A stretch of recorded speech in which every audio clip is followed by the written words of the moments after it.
मोह क्या पदार्थ है? प्रकृति का महाकारण स्वरूप ही मोह, महामाया, महाशून्य अज्ञान काल है। इसी मोह सागर से जल के बुलबुलों की भांति करोड़ों ब्रह्मांडों की उत्पत्ति एवं लीन की प्रक्रिया चलती रहती है। मोह, अज्ञान, भरमना, कर्म काल और सुन्न, ये नाम सारे नींद के निराकार निर्गुण। ग्रंथ कलश हिंदुस्तानी प्रकरण 24 चौपाई 16। जिसे नींद, अज्ञान, महाशून्य, निराकार, निर्गुण कहते हैं, वह ही मोह या महाकाल है, जिसमें असंख्य ब्रह्मांड लीन होते रहते हैं। इसके स्वरूप के संबंध में मनुस्मृति एवं ऋग्वेद में प्रकाश डाला गया है। आसीत इदं तमोभूतम अप्रज्ञातम अलक्षणम अतर्क्यम अप्रमेयम प्रसुप्तमिव सर्वतः। मनुस्मृति अर्थात यह संपूर्ण जगत उत्पन्न होने से पूर्व अज्ञान रूपी अंधकार से आवृत, अज्ञात, सभी लक्षणों से रहित, तर्क से न समझे जाने योग्य प्रसुप्त अवस्था में था। नासदासीनो सदासीन्तदानी नासीद्रजो नो व्योमा परोयत किमावरी वह कुह कस्य शर्मन्नम्भ किमासीद गहन गंभीरम। उस समय सृष्टि रचना से पूर्व न तो अव्यक्त महत्त्व था और न व्यक्त जगत था। उस समय नाना लोक भी नहीं थे, आकाश भी नहीं था, जो उससे भी सूक्ष्म है वह भी नहीं था। उस समय कौन सा पदार्थ सबको चारों ओर से घेर सकता था? यह सब फिर कहाँ था और किसके आश्रय में था? तो फिर गहन और गंभीर समुद्री जल मोह तत्व ही क्या था? तम आसीत तमसा गुढ़ंग्रे प्रकेतन सलिलन सर्वमा इदम तुच्छेना भवपिहितन यदासीत तपसस्तन महीना जायतैकम। सृष्टि के व्यक्त रूप में आने से पहले गूढ़ अंधकार से आवृत तमस मोह तत्व था। लक्षणों में न आने योग्य इस समस्त को व्यापे हुए गतिशील पदार्थ था। उस समय जो भी था वह सूक्ष्म रूप से चारों ओर से ढका हुआ था। श्रीमुखवाणी में मोह तत्व का स्वरूप इस प्रकार वर्णित किया गया है। यहाँ आद अंत नहीं थावर जंगम, अजवास न काई अंधार जी। निराकार आकार नहीं, नर न कहेवाय काई नार जी। नाम न ठाम नहीं गुण निर्गुण, पख नहीं परवान जी। आवन गवन नहीं अंग इंद्री, लख न काई निर्माण जी। यहाँ रूप न रंग नहीं तेज जोत, दिवस न काई रात जी।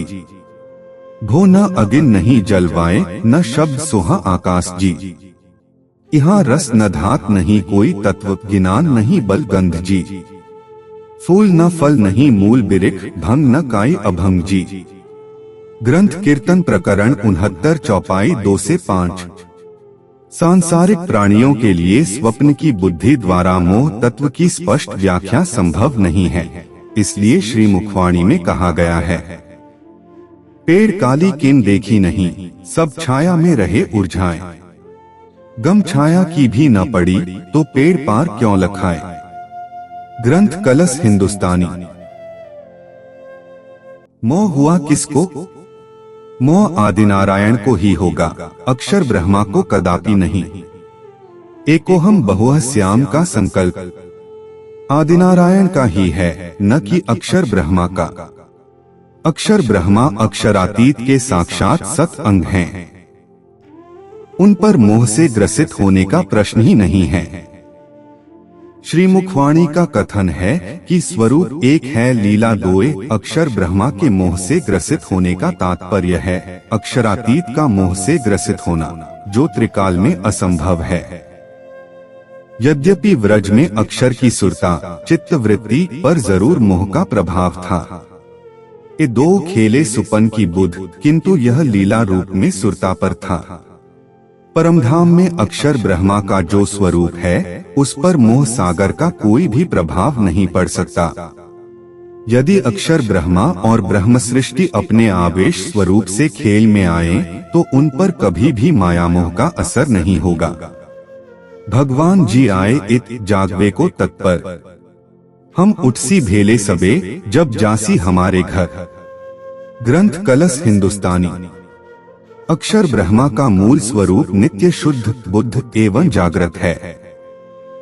उसके मन स्वरूप अव्याकृत के महाकारण सबलिक के स्थूल में स्थित सुमंगला पुरुष ही स्वयं को मोह सागर में स्वप्न में पाता है। वह ही आदिनारायण के स्वरूप में प्रकट होता है। इत अक्षर को विलस्यो मन 5 तत्व 14 भवन, या में महाविष्णु मन मन थे त्रिगुण ताथे थिर चर सब उत्पन्न। प्रकट वाणी प्रकरण 37 चौपाई 24। आदिनारायण महाविष्णु का मूल स्थान अव्याकृत का महाकारण या सबलिक का स्थूल सुमंगला पुरुष है, अक्षर धाम नहीं। इसलिए साक्षात अक्षर ब्रह्मा के मोह से ग्रसित होने की बात अनुचित है। प्रकृति पैदा करे ऐसे कई इंड आलम, इठ और माया ब्रह्मा सबलिक त्रिगुण की परातम। ग्रंथ किरंतन प्रकरण 65 चौपाई 10। तारतम्य ज्ञान से यह स्पष्ट है कि अव्याकृत पुरुष ही स्वप्न में स्वयं को आदिनारायण के रूप में देखता है और वह स्वप्न का स्वरूप ही मोह से ग्रसित होता है, न कि साक्षात अक्षर ब्रह्मा। हिरण्यगर्भ रूप अंड क्या पदार्थ था? शतपथ और ऐत्रेय ब्राह्मण में हिरण्य का अर्थ ज्योति या तेज किया गया है। इस प्रकार हिरण्यगर्भ का अर्थ है जिसके अंदर ज्योति हो। वस्तुतः अक्षर ब्रह्मा का मन अव्याकृत ही नींद रूपी मोह सागर में स्वयं को देखने लगा। उस स्वाप्निक मन को ही ज्योतिर्मय अथवा स्वर्णमय अंड कहा गया है। उसके अंदर चेतन तत्व किस स्थान से आया? जिस प्रकार स्वप्न की प्रक्रिया में मन की वृत्तियां स्थूल शरीर का रूप धारण कर लेती हैं, तथा कारण शरीर का अंग मन महाकारण रूप जीव की चैतन्यता से ही कार्य करता है, उसी प्रकार सबलिक का स्थूल अव्याकृत का महाकारण ही चैतन्य रूप में कार्य करता है, तथा स्थूल प्रणव ब्रह्मा का नाम ही स्वप्न दृष्टा का नाम हो जाता है। पुराण संहिता में इस विषय पर अच्छा प्रकाश डाला गया है। हृदयाकाश निल्यात प्रादुर्भूता सुमंगला, निद्रामुत्पाद्यामास महामोहमयी दृढ़ा, तस्मिन् विमोह जलधावशेत पुरुषो महान्, तस्मादेव समुत्तस्थो भूत्वा नारायणः स्वयं, पंचावयव संयुक्तः स एव प्रणवाभिधः। अक्षर ब्रह्मा के हृदयाकाश सबलिक से सुमंगला शक्ति प्रकट हुई। उसने अत्यधिक मोहमयी नींद मोह सागर को उत्पन्न किया। उसमें अक्षर ब्रह्मा के मन अव्याकृत ने शयन किया और आदिनारायण के रूप में प्रकट हुआ। 5 अवयवों वाला वह ही प्रणव नाम से कहा गया है। अभी जल तत्व तो था नहीं, फिर सहस्र वर्ष तक सुवर्ण अंड पानी में तैरता रहा, तो वह पानी क्या पदार्थ था जिसे जल करके लिखा है? वह पदार्थ मोह तत्व ही था जिसे जल पानी करके वर्णित किया गया है। वह जल कहाँ से प्रकट हुआ? मोह रूपी वह जल अक्षर ब्रह्मा के मन स्वरूप अव्याकृत के महाकारण में स्थित सुमंगला पुरुष के स्थूल रूप प्रणव ब्रह्मा और रोधिनी शक्ति से प्रकट हुआ। पुराण संहिता में वर्णित इस प्रसंग को चौथे प्रश्न के उत्तर में लिखा जा चुका है। सृष्टि की आदि में इच्छा उत्पन्न हुई, ऐसा लिखा है, तो वह इच्छा क्या पदार्थ है? उपनिषदों का कथन है, सो अकाम्यत बहुश्याम प्रजायेति तथा एकोयम बहुश्याम। तैत्तरीयोपनिषद, अर्थात मैं एक हूँ, बहुत सी प्रजा उत्पन्न करूँ। उपनिषदों के इन कथनों में कामना पद का अर्थ इच्छा है। वेदांत का कथन है कि जन्मादि यस्य यतः, जिससे सृष्टि की उत्पत्ति पालन और संहार हो, वही ब्रह्मा है। यह स्वाभाविक है कि जागृत अवस्था की इच्छा स्वप्न में भी प्रकट होती है। इसी प्रकार अक्षर ब्रह्मा के मन स्वरूप अव्याकृत के स्वप्न स्वरूप आदिनारायण में भी सृष्टि सर्जन की इच्छा स्वाभाविक रूप से उत्पन्न होती है, जो इस जगत में ब्रह्मा की स्वाप्निक लीला कही जा सकती है। महत्त्व का स्वरूप क्या है? मोह तत्व प्रकृति का महाकारण स्वरूप है, जबकि महत्व प्रकृति का सूक्ष्म स्वरूप। सांख्य वर्णित सत्व रज और तम की साम्यावस्था वाली कारण प्रकृति में विकृति से महत्त्व का प्रकटीकरण होता है।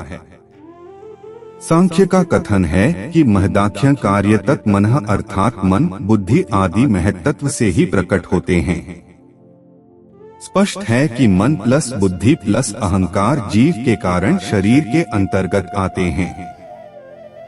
चूंकि प्रकृति का कारण और महाकारण स्वरूप अत्यंत अव्यक्त होता है, इसलिए महत्तत्व से ही इस कारण शरीर की उत्पत्ति माननी पड़ेगी। महत्तत्व निराकार है या साकार? उत्तर है निराकार। अहंकार का स्वरूप क्या है? महत्तत्व में स्थूलता आने से अहंकार की रचना होती है, यह भी निराकार ही है। वैशेषिक दर्शन 4/126 का कथन है, सत्यपि द्रव्यत्वे महत्तत्वे रूप संस्काराभावाद वायोनुपब्ध्यः, अर्थात महत् से उत्पन्न होने वाले अहंकार में रूप और संस्कार नहीं होता।